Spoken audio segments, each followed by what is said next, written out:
Okay, I want to tell you about a book that basically calls you out. It's called The Art of Loving. Written in 1956 by a guy named Erich Fromm. 25 million copies. For 70 years, when someone gets their heart broken, somebody hands them this book. And here's the thing that got me. The guy who wrote the most famous book on love. He was terrible at it. His first marriage fell apart. His second wife got sick and died. He wrote this book as a two-time loser at the exact thing he's teaching, which sounds like a reason not to trust him. It's actually the opposite. He failed over and over and sat there picking apart the wreckage until he figured out what everyone else is just guessing at. And the first thing he says is the reason you keep failing. You think love is a feeling. Something that happens to you, you fall into it, you find it. And if you're smart, you think the whole game is finding the right person. Fromm says no, that's the mistake. Love isn't a feeling, love is a skill, like playing guitar, like cooking, like anything you're actually good at. And nobody expects to pick up a guitar and just play. You'd practice for years. But love, we just wait around for the right person and assume we already know how. You don't. Nobody taught you. So here's what you're going to walk away knowing: why love is a skill, not a feeling, and why that one switch changes everything. The real reason your relationships keep fizzling out. What love is actually made of. 4 things, and if even one is missing, it isn't love. Why the way you're searching for love is quietly sabotaging it. And exactly how to start getting good at it, starting tonight. 5 parts? Let's go.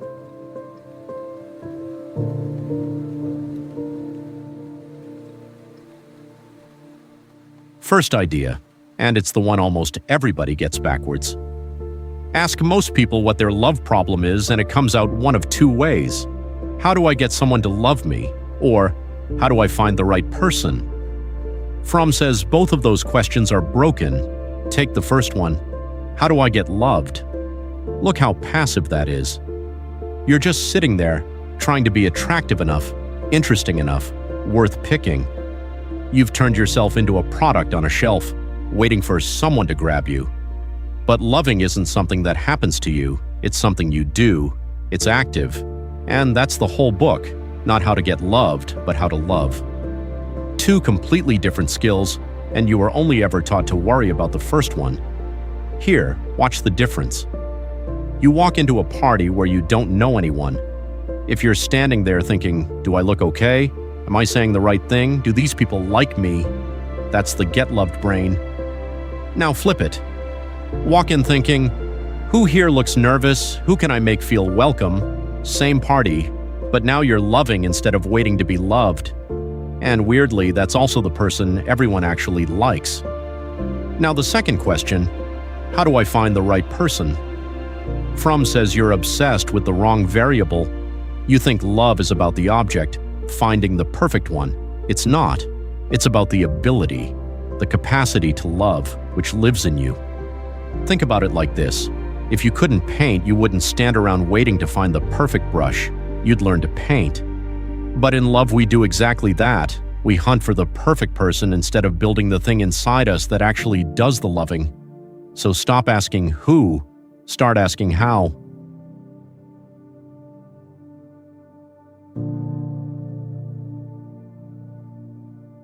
Second idea, and this one will explain every relationship that fizzled out on you.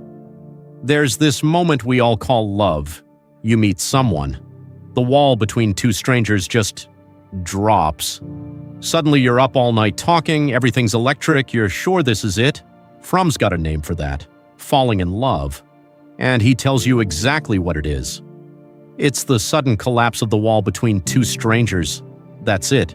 That's the whole magic trick. And now the part nobody tells you. That intensity, it's coming from the distance. 2 people who were separate suddenly aren't, and the size of the rush is just the size of the wall that came down, which means it has an expiration date built in. Once the wall's gone, once you actually know each other, the rush has nothing left to feed on. The exact thing that made it feel amazing is the thing that can't last. So falling in love tells you almost nothing about whether you can actually love someone, because falling is an event. It happens to you. you're a passenger. Standing in love, that's Fromm's phrase, that's the opposite. That's a thing you do, on purpose, every day, after the fireworks are over. You already know this from your own life. That relationship where you were obsessed for 3 months and totally bored by month 6? You didn't fall out of love, you were never in it. You felt the wall drop and thought that was the whole thing. Standing in love was supposed to start right where the thrill ended, and nobody ever told you that second part even exists. Fireworks are great, just don't confuse them with a house. Okay, third idea, and this is the deep one. Stay with me because everything else sits on top of it. Why do humans want love this badly, like desperately?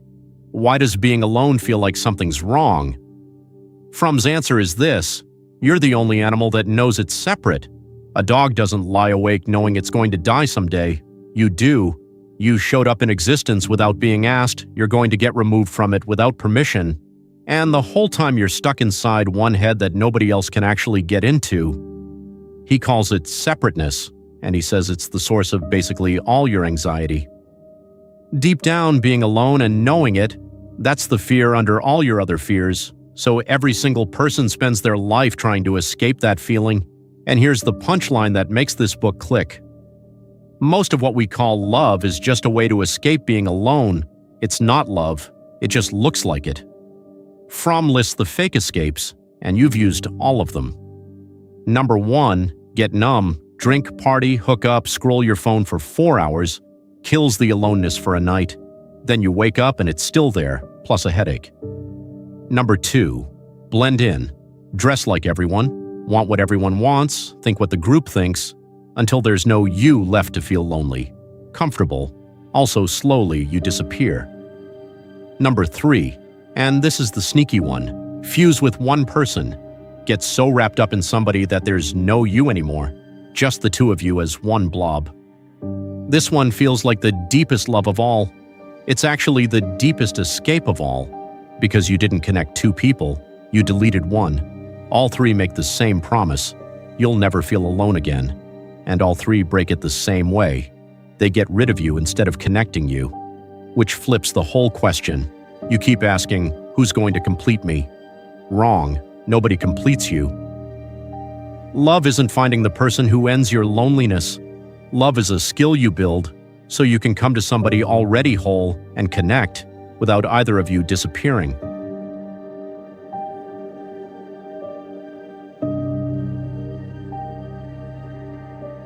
Fourth idea, and this one flips what you think you're even supposed to get out of love.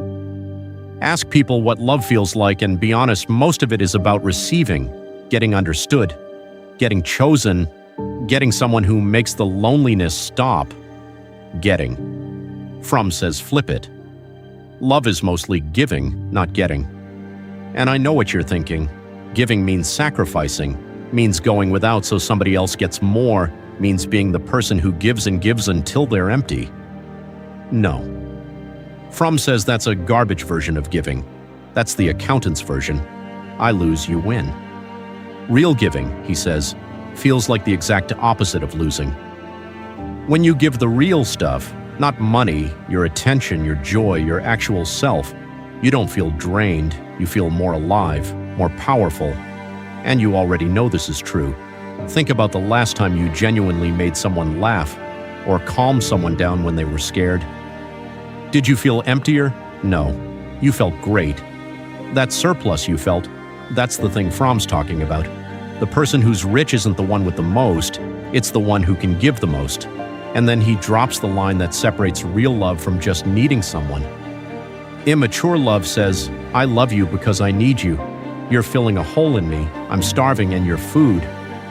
Mature love says, I need you because I love you. I was already okay. And out of that, I chose you. The needing came after the love, not before. Read that twice. One is hunger with a ring on it. The other is a choice that grew its own roots. Fifth idea, and this is the most useful thing in the whole book, so if you remember one part, make it this. Fromm says every real love, doesn't matter what kind, is made of 4 ingredients, not feelings, things you do.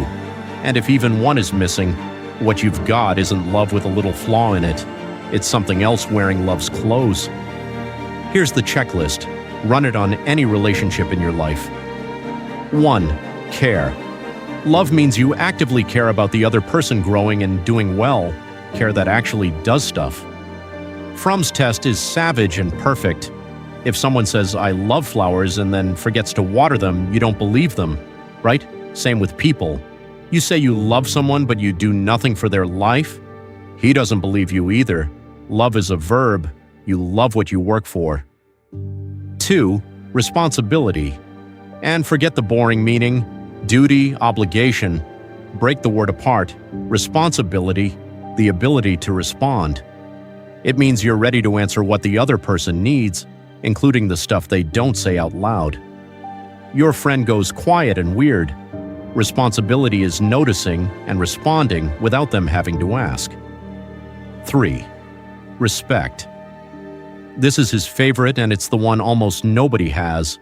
It comes from a Latin word, respicere, which just means to look at, to actually see the person in front of you as they really are, not as the character you cast them as.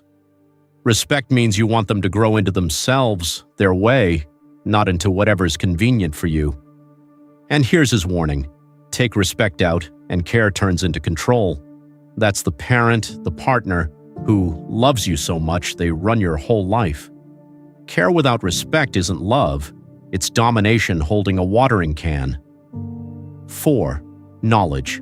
Not knowing about someone. Their job, their schedule, their coffee order. Knowing them. What they're scared of. What they're actually reaching for underneath. And you don't get that by watching from the outside. You only really know someone by caring about them up close. Which is why love is the only way to actually know a person, and knowing is what stops your love from being a fantasy you aimed at a stranger. Care, responsibility, respect, knowledge. 4 walls. Pull one out and the house falls.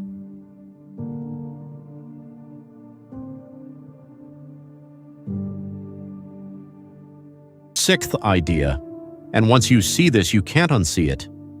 Fromm looks around at modern life and goes, "We've all started treating ourselves like products." He calls it the marketing orientation. You walk around experiencing yourself as a package, a bundle of features, your looks, your job, your income, your wit, that you polish up and put on the market for the best price you can get. And once people are products, love turns into shopping. 2 packages sizing each other up. Am I getting the best deal I can afford, given what I'm bringing to the table? Fromm wrote this decades before dating apps. He basically predicted them. You literally swipe through a catalog. And here's the trap. A deal is always a comparison. And a comparison can always be beaten. There's always a newer model, a better option. One swipe away, forever. So shopping love is anxious by design. You can never relax because relaxing means you stop shopping. And what if you're settling?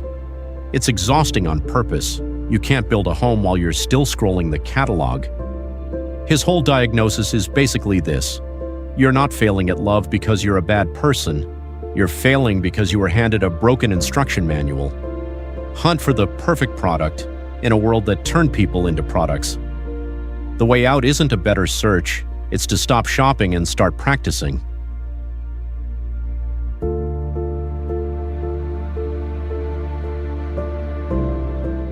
So what does practicing actually look like? Because Fromm's whole point is love is a skill, and skills need practice. He says 4 things. 1. Discipline. You practice every day, not when you feel inspired. Nobody got good at guitar by only playing on their best days. Love's the same. Daily thing, or it's a hobby. 2. Concentration, which is basically extinct now. It means being fully present with one person, one moment, nothing else pulling at you. And Fromm adds the hard part. To focus on another person, you first have to be able to sit alone with yourself. No phone, no distraction. If you can't stand your own company for 10 minutes, you're going to use people as an escape instead of actually being with them. 3. Patience. Everything good is learned slowly, and we live in a world that wants it now. You can't rush a plant into growing. You can't rush this either. 4. Faith, not religion. Fromm means courage. To love anyone is to give them a piece of yourself with zero guarantee you get anything back, and you do it anyway. Somebody who risks nothing, he says, loves nothing. And the reason we trust him on all this? He lived it. 2 marriages failed. Then at 53, he married a 3rd time, honest, and this one worked. Held till the day he died. He wasn't writing a theory, he was writing down the thing he finally got right on the 3rd try, which is the whole point. He got it wrong twice and then learned it. Because it's learnable, that's the good news in this entire book. So here's what I actually want you to take from this. You probably think your track record in love is about luck. Wrong people, wrong timing, wrong city. Fromm says no, you weren't unlucky, you were untrained. And untrained is a way better problem to have because untrained you can fix. And you don't start with romance, you start with the people already around you. The full attention you give a friend at dinner, that's concentration. Getting someone a glass of water before they ask, that's care. Listening to your mom without checking your phone, that's respect. Actually looking, catching what someone needs before they say it, that's responsibility. None of that is romantic. All of it is the skill, getting stronger. Get good at loving the people you already have, and you stop showing up to romance empty-handed with a shopping list. 1 hour actually practicing beats 100 hours swiping, and the spark, the falling, the fireworks, keep them. Fromm never said don't enjoy them, he just said don't mistake them for the house. Falling is the door, standing is the house you build after you walk through it. Most people spend their whole life just collecting doors. So tonight, don't ask who you want. Don't ask who wants you. Ask the question Fromm would ask. What did I practice today? That's the 4th name in the ledger. Plato said love's a ladder you climb. Schopenhauer said love is nature tricking you into having kids. De Beauvoir said love is 2 free people, never a merger. And now Fromm, love is an art. You're not unlucky, you're untrained. And weirdly, they've stopped arguing. Nature hands you the spark. Freedom keeps you a whole person inside it. And practice, boring, daily, unglamorous practice, is what turns a spark into a fire you can actually live next to. But there's a guy who's been standing in the corner this whole time. Cold blue coat, 1840s collar, waiting, because Fromm left one door open. If love is a choice you make every morning, then what happens on the morning you don't choose it? What's a promise even worth? Made by a you that keeps changing into someone new. This guy got engaged to the only woman he ever loved, and then called it off, on purpose, and then wrote about her for the rest of his life, from across the same small city, and never once knocked on her door. Søren Kierkegaard. He's next. No more delays. Same question as always. What is love?